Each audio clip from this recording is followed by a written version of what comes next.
Hello, welcome, Joel Blazer, Living Spiritual Daily.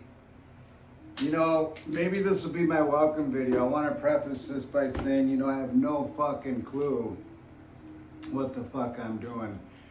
Christopher Hitchin talks about as we learn and read and grow, we continue to confront the frontiers of ignorance. You truly know less and less. So we're going to talk about the bus ride to Marion, and we're not going to read out of the book anymore. We got, I think, 25 views off the video yesterday, and today, or the one the day before, has already got like 600 views. I mean, not some epic view, but I don't think I've been shadow banned. So the bus ride to Marion was displayed the culture of honor among races within this prison system, the United States federal prison system, to the fucking T, man. We're gonna go over that whole situation right now. Give me a second to light this baby.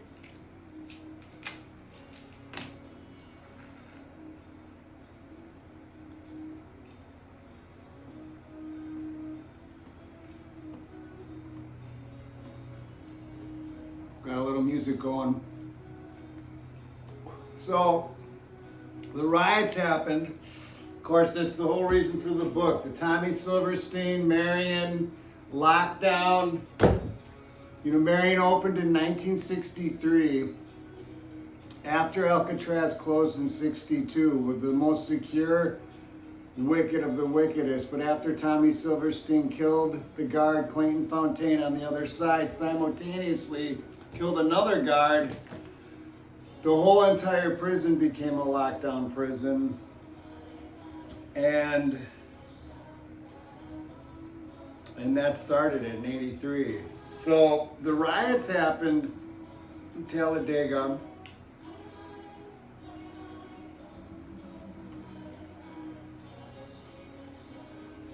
And that could go for a long time. It's a whole chapter. But once they decided they were going to charge me with starting the riots, a couple other people got those shots. The shot is like a ticket in prison. 100, a shot number 100 is murder, and the riots were 101. But a riot or a murder, it's an outside charge. Can be an outside charge. It has to start first administratively within the federal system, but then the prosecutors can take that charging evidence, which is established some mens rea. I don't know how much legal jargon I should get into.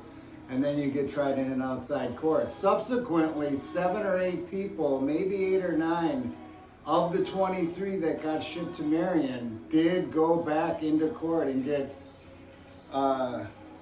7 to 10 more years on top of it. They call it running wild on their original sentence. So anyway, we're on the bus. We got taken out of Talladega very, very, very late at night or very early in the morning, whatever you want to call it. And then the horror of what actually happened, because after Chow, there was all kinds of stuff that happened, and I discuss in great detail in the book.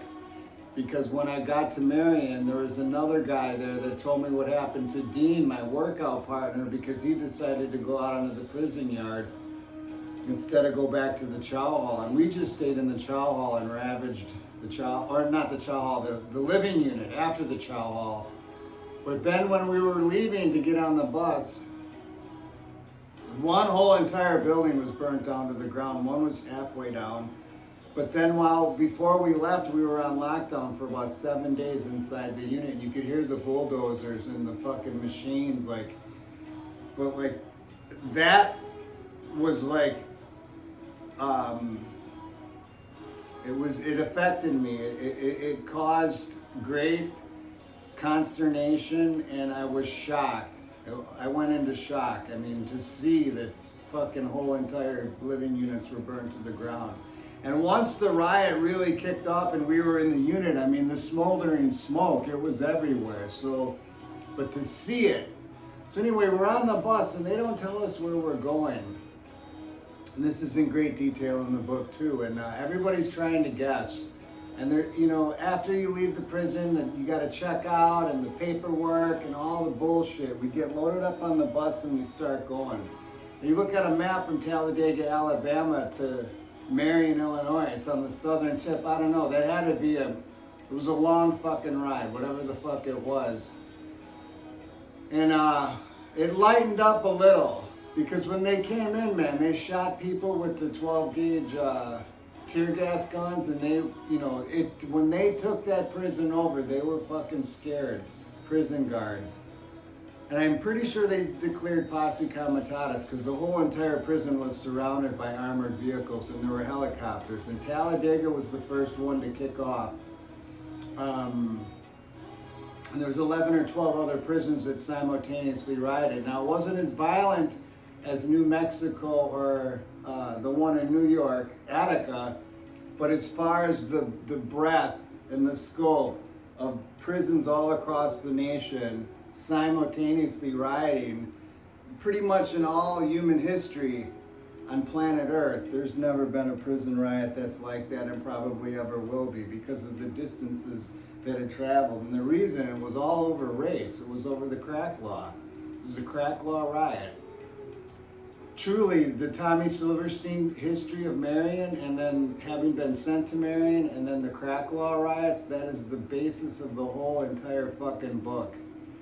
So as we're on that fucking bus, man, traveling up to Marion, nobody knows where the fuck we're going. Nobody.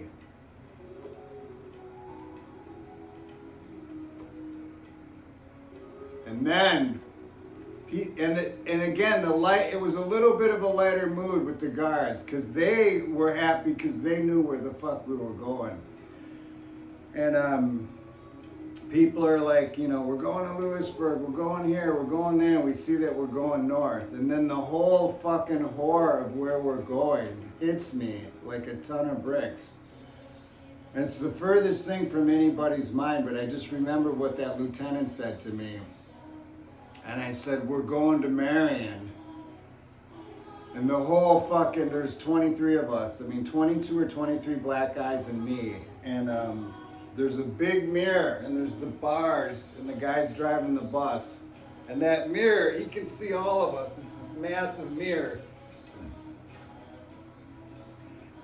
You could hear a fucking pin drop. You just hear that diesel fucking motor and the fucking rubber spinning on the roads, man. Late at fucking early in the morning, late at night. And he just looks up like this and he smirks. And fucking nobody said a fucking word, man. The whole time. And then when we pulled up to Marion, it was light out.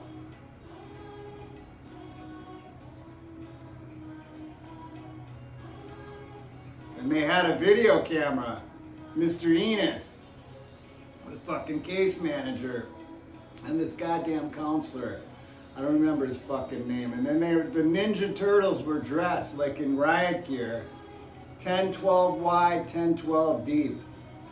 One by one, they took everybody off and beat the shit out of them, except for me and two other really big, huge motherfuckers, man, that I hadn't met. Half the people on the bus I'd met. I'd only been on the compound in Talladega 4, 5, 6 months, not long. And then I had the infraction with the lieutenant, so I was in the fucking hole for like 6 or 8 weeks. So I was not on that compound very long.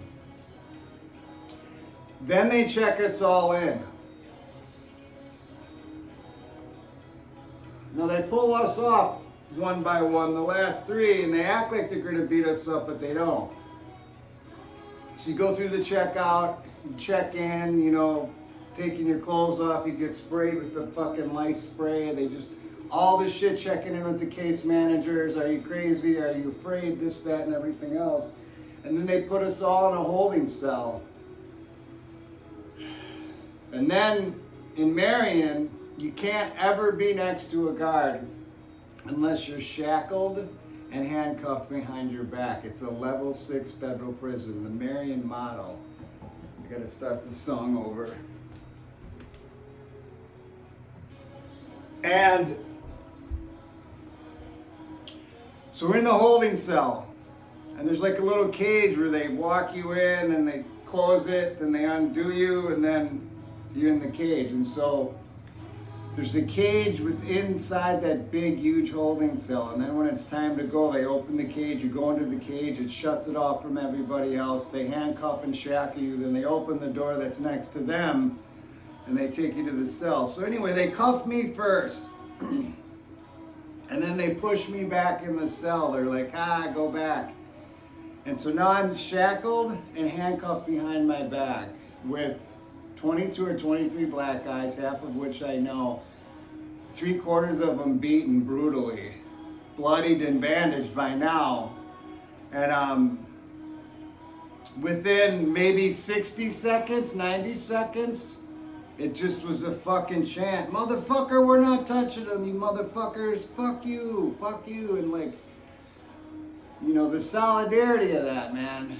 To think that they were like, to tell those motherfuckers, and they planned it from the fucking beginning. That's why they left a couple of the biggest dudes untouched and they beat everybody else up. But to suffice it to say, there was a couple guys there that, I mean, some things happened to some prison guards, man. Beaten and probably a lot worse. A female guard. It's in the report on my website, but that was right away I made a mental note of it, because I had started to think about the atrocities that started when I was in that first prison. I applied for Pell Grants, got accepted, and then they took them out, because that was right around the time of the heaviest drug laws. Even though they lightened it a little bit, it was the height of the drug war, 1992.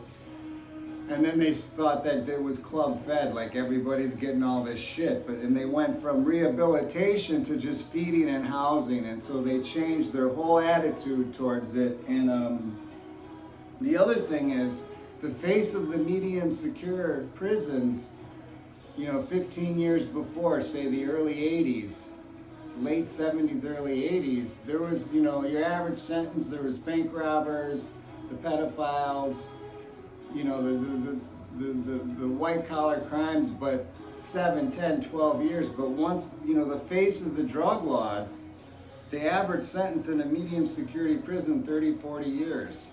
So it was different. I mean, if you're 25 and you have 30 years, that's the next 24 years. You might as well have life.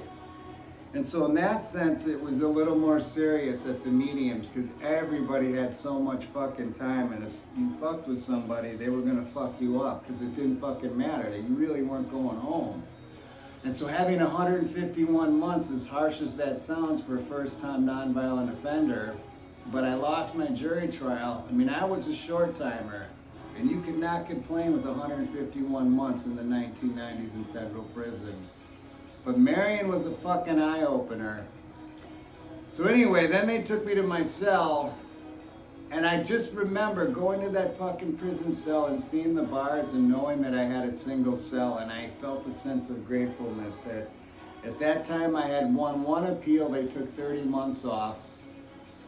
And so there was a couple other ones in. One was held in abeyance to the Supreme Court on the paperweight law, but I lost that. So I just, we're gonna pick this up tomorrow, the same place, or the next time. We're going into the Marion cell, and he yelled, they opened up the gate, the fucking big thing at the end with all the gears, and they open it up manually, they set you in, the cuffs come off, the shackles come off, and there's nothing you could really do. I mean, you were there, and you were gonna be there for the fucking duration, man. It's fucking Marion. And so, when you've taken a man's freedom, you've taken him, but especially when you're in Marion, I mean, you're fucking taken. And the only consolation prize was the whole prison was single cells. There's about 380 guys there. So I had my own cell.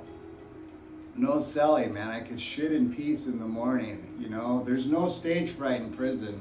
Be fucking constipated like a motherfucker. So, I don't know. This one's going to go under Land of the Wolves. I don't think there's an LSD tip here, but the slight consolation prize was outside of those bars, there were these like opaque, kind of translucent windows and it was 2 tiers high, so that was probably, 15 feet of window. But again, you couldn't see through it. It's like opaque, whatever. But the light came through, and then there was a couple windows they would open up. So you just had a sense of a little bit of the outside, and you could smell the outside. And fucking A, man. Anyway, I love you all.